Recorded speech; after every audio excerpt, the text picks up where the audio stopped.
श्री यमुना जी का गोलोक से अवतरण और पुनः गोलोक धाम में प्रवेश। सनंद जी कहते हैं, नंदराज, गोलोक में श्री हरि ने जब यमुना जी को भूतल पर जाने की आज्ञा दी और सरताओं में श्रेष्ठ यमुना जब श्री कृष्ण की परिक्रमा करके जाने को उद्यत हुई, उसी समय विरजा तथा ब्रह्मद्रव्य से उत्पन्न साक्षात गंगा, ये दोनों नदियां आकर यमुना जी में लीन हो गईं। इसीलिए परिपूर्णतमा कृष्णा यानी यमुना को परिपूर्णतम श्री कृष्ण की पटरानी के रूप में लोग जानते हैं। तदंतर सरताओं में श्रेष्ठ कालिंदी अपने महान वेग से विरजा के वेग का भेदन करके निकुंज द्वार से निकली और असंख्य ब्रह्मांड समूहों का स्पर्श करती हुई ब्रह्म द्रव्य में गईं।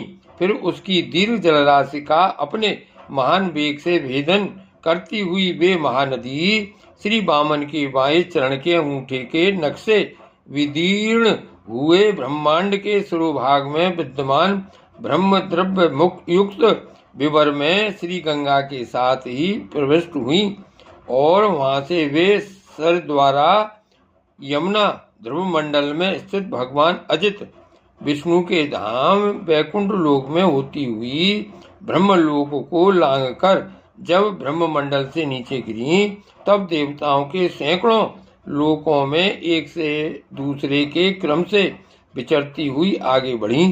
तदंतर वे सुमेरु गिर के शिखर पर बड़े वेग से गिरी और अनेक शैल श्रृंगों को लांघकर बड़ी बड़ी चट्टानों के तटों का भेदन करती हुई जब मेरु पर्वत से दक्षिण दिशा की ओर जाने को उद्यत हुई, तब यमुना जी गंगा से अलग हो गईं।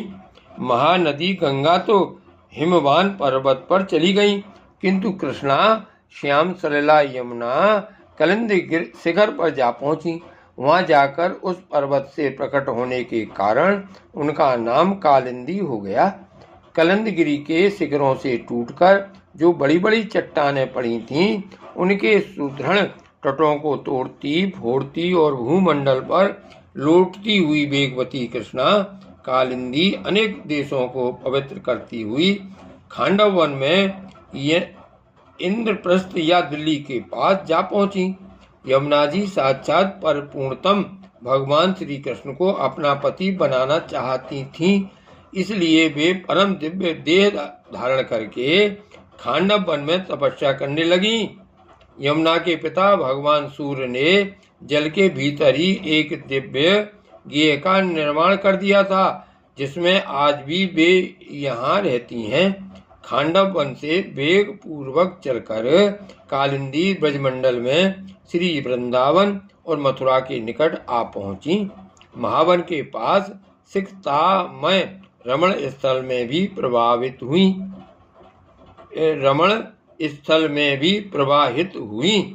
श्री गोकुल में आने पर परम सुंदरी यमुना ने विशाखा सखी के नाम से अपने नेतृत्व में गोप किशोरियों का एक यूथ बनाया और श्री कृष्णचंद्र के रास में सम्मिलित होने के लिए उन्होंने वहीं अपना निवास स्थान निश्चित कर लिया। तदंतर वे जब ब्रज से आगे जाने लगीं, तब ब्रजभूमि के वियोग से विह्वल हो प्रेमानंद के आंसू बहाती हुई पश्चिम दिशा की ओर प्रवाहित हुई। तदंतर ब्रजमंडल की भूमि को अपने बार वेग से 3 बार प्रणाम करके यमुना अनेक देशों को पवित्र करती हुई उत्तम तीर्थ प्रयाग में जा पहुंची।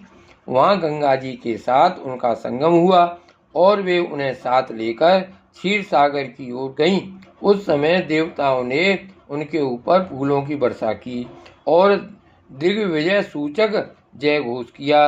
नंदी श्रोमणि कलिंद नंदिनी कृष्ण वर्णा श्री यमुना ने समुद्र तक पहुंचकर गदगद वाणी में श्री गंगा से कहा। यमुना ने कहा, समस्त ब्रह्मांड को पवित्र करने वाली गंगे, तुम धन्य हो। साक्षात श्री कृष्ण के चरणार बिंदों से तुम्हारा प्रादुर्भाव हुआ है, अतः तुम समस्त लोगों के लिए एकमात्र वंदनीया हो। सुबह अब मैं यहाँ से ऊपर उठकर श्री हरि के लोक में जा रही हूँ। तुम्हारी इच्छा हो तो तुम भी मेरे साथ चलो। तुम्हारे समान दिव्य तीर्थ न तो हुआ है और न आगे होगा ही। गंगा, आप सर्व तीर्थमयी हैं, अतः सुमंगले गंगे मैं तुम्हें प्रणाम करती हूँ। यदि मैंने कभी कोई अनुचित बात कही हो तो उसके लिए मुझे क्षमा कर देना। गंगा बोली, कृष्णे, संपूर्ण ब्रह्मांड को पावन करने वाली तो तुम हो, अतः तुम ही धन्य हो। श्री कृष्ण के वामांग से तुम्हारा प्रादुर्भाव हुआ है। तुम परमानंद स्वरूपिणी हो, साक्षात परिपूर्णतमा हो, समस्त लोकों के द्वारा एकमात्र वंदनीय हो। परिपूर्णतम परमात्मा श्री कृष्ण की भी पटरानी हो। अतः कृष्णे, तुम सब प्रकार से उत्कृष्ट हो। तुम कृष्णा को मैं प्रणाम करती हूँ। तुम समस्त तीर्थों और देवताओं के लिए भी दुर्लभ हो। गोलोक में भी तुम्हारा दर्शन दुष्कर है। मैं तो भगवान श्री कृष्ण की ही आज्ञा से मंगल में पाताल लोक में जाऊंगी। यद्यपि तुम्हारे वियोग के भय से मैं बहुत व्याकुल हूँ, तो भी इस समय तुम्हारे साथ चलने में असमर्थ हूँ।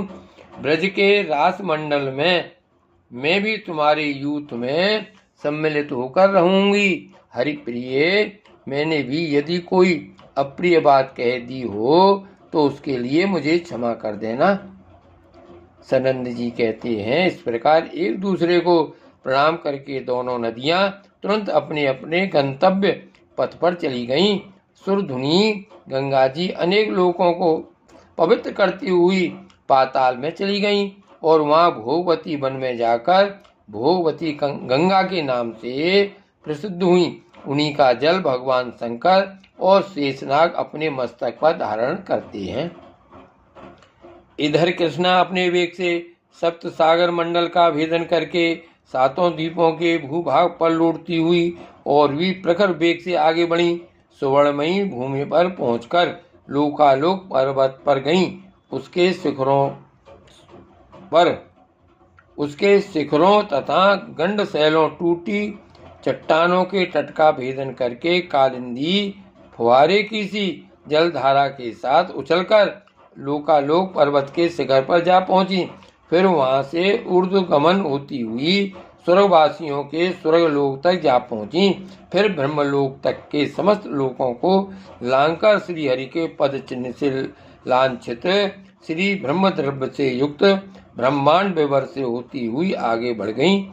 उस समय समस्त देवता प्रणाम करते हुए उनके ऊपर फूलों की वर्षा कर रहे थे। इस तरह सरताओं में श्रेष्ठ यमुना पुनः श्री कृष्ण के गोलोक धाम में आरूढ़ हो गईं। कलिंदगिरि नंदिनी यमुना के इस मंगलमय नूतन चरित्र का भूतल पर यदि श्रवण या पठन किया जाए तो वह उत्तम मंगल का विस्तार करता है।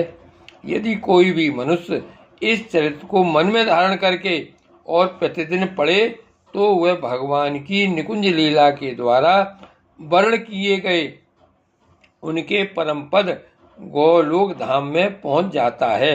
जय श्री कृष्ण, जय श्री यमुने।